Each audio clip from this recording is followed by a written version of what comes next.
Okay.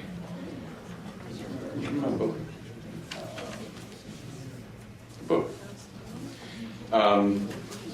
This is my first time at the CRA. Thank you, beautiful. Chief of Staff, Win if with you kids, elected. right? My name is Ken Miller. I'm running for governor of California. And, I just want you to know one thing. It's my first impression of CRA. And I listened to what Lydia has to say. And that saddens me. That grassroots people with a voice don't get to be heard. Because it's the people, thank you. It's the people that will be presented to us that are buying a political office that should never, ever be given that sort of an advantage. We need to represent the grassroots people. I'll tell you real quickly that I grew up with a political passion in my family. My aunt was the executive assistant to Theodore Sorensen, John Kennedy's speechwriter.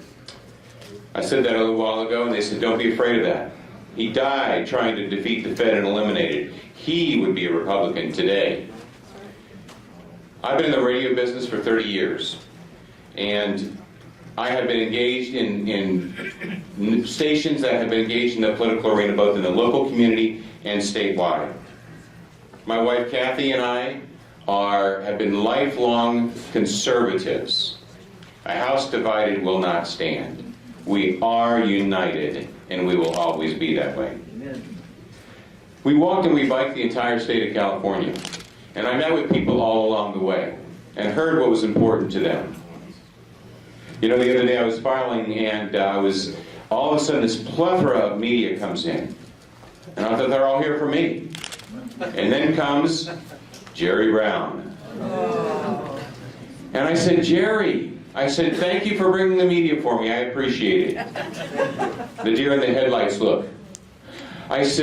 At the end, I said, Jerry, I'd like to take a picture. My daughters want me to take a picture with my competitor. He said, sure, Ken. All the cameras are on us. He says, why are you running for governor? I said, I'm running for governor because I believe it's time to restore California to a constitutional government. Period. Get this. He says, oh, you're a 10th Amendment guy.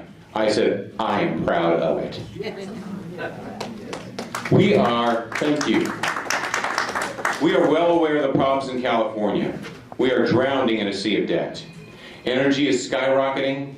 Individuals and businesses are being taxed beyond their ability to pay.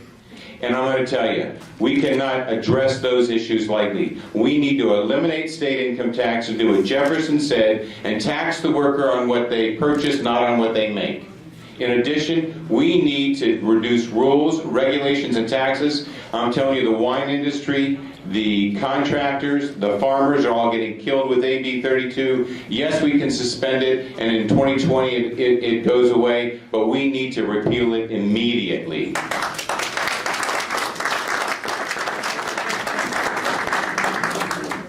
3,000 Californians are leaving the state every week. If we don't do something to get the businesses back here, we don't have any business. We don't have any California. We need to get bold. I was listening to producers in Hollywood tell me how all the production of one of our greatest diamonds is going out of the state of California.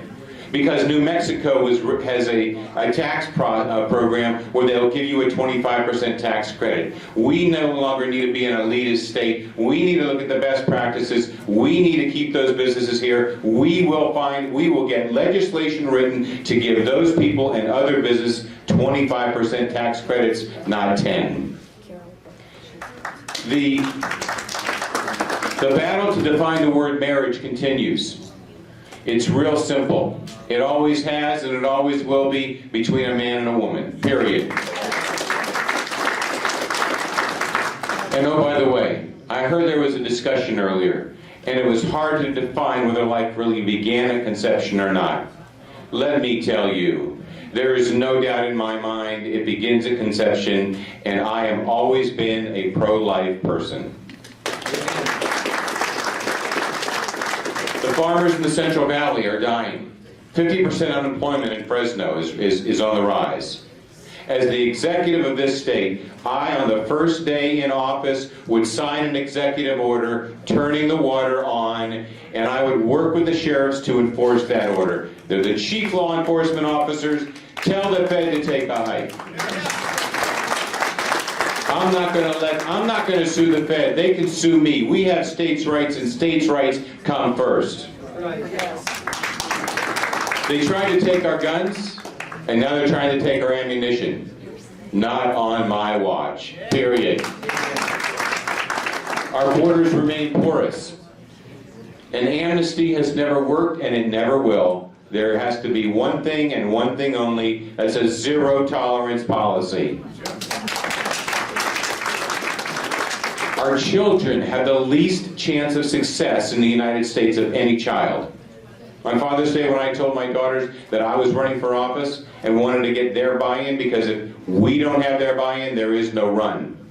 My oldest daughter, I told her, I said, your dad, because he is a Christian and he has no background in the political arena, is going to be laughed at. She said, Dad, that's okay. I get laughed at every day in school. I'm in. Ronald Reagan, in his treatise, said, there are no easy answers, but there are simple ones. We must have the courage to do what we know is morally right, and that's what I believe the CRA is supposed to stand for. Your votes and the people you endorse will tell if that's really what you stand for. You and I, Reagan said, have a rendezvous with destiny. We will preserve our children.